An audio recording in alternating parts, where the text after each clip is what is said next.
Welcome everybody, I'm here for Choice Home Mortgage. Thanks for checking out our channel where we talk all things about home buying, lending, and credit with industry experts.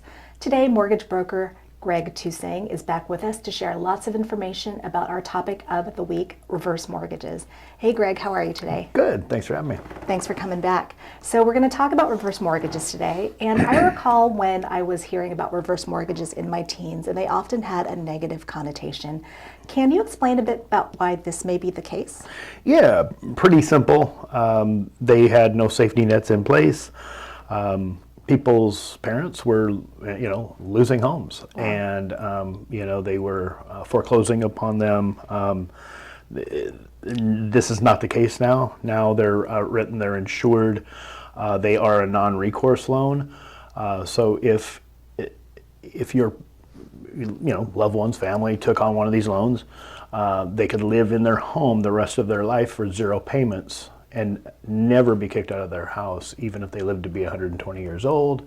No matter what happens with the market could crash, tank, they could lose all, the equity goes upside down.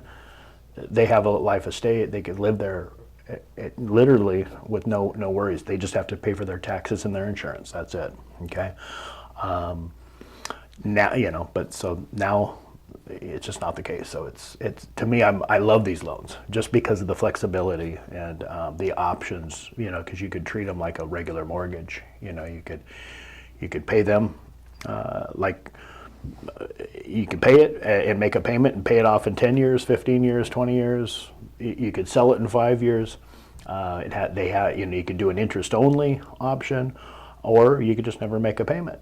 And the nice thing is after about a year, after a year of the owner passing away, the whoever inherits the home can sell the home, refinance it. It becomes theirs. So there's nothing. It's a very easy transition. When I was doing a little bit of research on this topic, I know that reverse mortgage stands for home equity conversion mortgage. Yep. And it is called reverse because it's different from a forward mortgage. And can you talk a little bit about that? Yeah, also called a HECM, H-E-C-M, home equity conversion mortgage, right? So it's, here's the deal. If you again, you've got the option to not make a payment, and if you did the loan, let's just say for a number's sake, you owe $100,000, and you don't make a payment, how much ever interest that you didn't pay, that becomes your new balance, the 100 plus the unpaid interest that you didn't pay. Okay, so that would be why they would call it a reverse or your equity conversion, because you're taking some of that equity, converting it into making no payments, but a HECM, even though it's called a reverse mortgage, you don't have to treat it like one. You could make payments to it, and I guess you haven't asked the question, but I'll say, if it's great because it gives you options. A lot of elderly people, they're on a fixed income. They can't approve through Fannie Mae, Freddie Mac a regular what we call a forward loan. But because of the way they look at the income on this, we just have to account for your taxes and your insurance. And then there's, they have to have a small amount of other money, but on a minimal fixed income, they could qualify for one of these loans.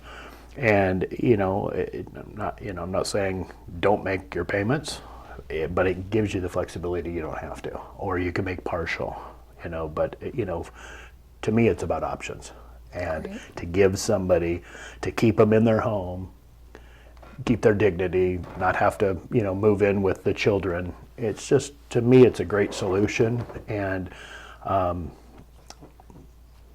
I love them. A lot of great options. Yeah. So what are some of the qualifications required for a reverse mortgage? Can you talk a little bit about that, please? Generally speaking, a credit score of 550. Okay. We like to see, or the lenders like to see, no late payments, and have same with on your taxes and your insurance and your other debts. Although, if you have been late, or if there are some credit issues, those aren't hard stops. For instance, if you hadn't paid if you went late on your taxes. That's okay, not preferable, but the lender would require that your taxes and your insurance are set aside, so the lender would pay them instead of the homeowner. So, but yeah, as far as qualifications, of course you got to be of 55.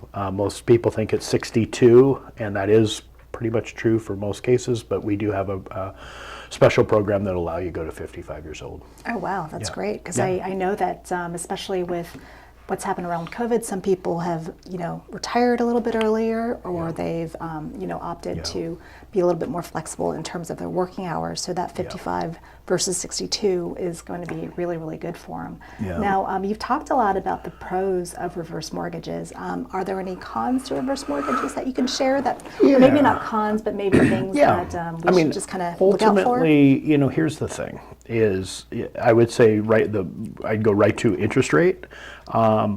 These loans run in between 4% and 6% right now, depending on which option you go with. So I would say, if you've got somebody that's really a rate shopper trying to just find the lowest rate, this might not be the program. However, I always say, it's about options. The rates still aren't awful. They're just a little bit higher in most cases, but again, it's about solving a problem, and this loan solves a big problem that we have, especially with fixed incomes and that Possible kind of thing. inflation, Inflation, and things like exactly. that. Yep. Great. Are there any other bits of advice or tips that you can share about reverse mortgages, and if somebody were shopping for a reverse mortgage, things to look out for, how to go about it? Yeah, just like anything, find a lender that you could trust that has 5-star reviews. Of course, that's what we do, and we're very proud of that. But do your research. Find a lender that's a good lender, has good reviews, and get some numbers. Get a estimate. We could actually put an estimate together without pulling credit. I'll give you some options. But definitely looking at the fixed, depending on the borrower's needs, looking at a fixed program, or we have a line of credit that's adjustable. Both of them are great depending on what you want to do. One's not, one might be great for one and not so for another, but it just, everybody's situation's a little different. And that's, just got to look at all of the options. And we definitely have proprietary products that other lenders don't have. So it's, great. You call some of the bigger companies, they've got, one kind of a go-to, one option, where we've got some, like the 55, the younger requirement. So That's great. yeah. That's great.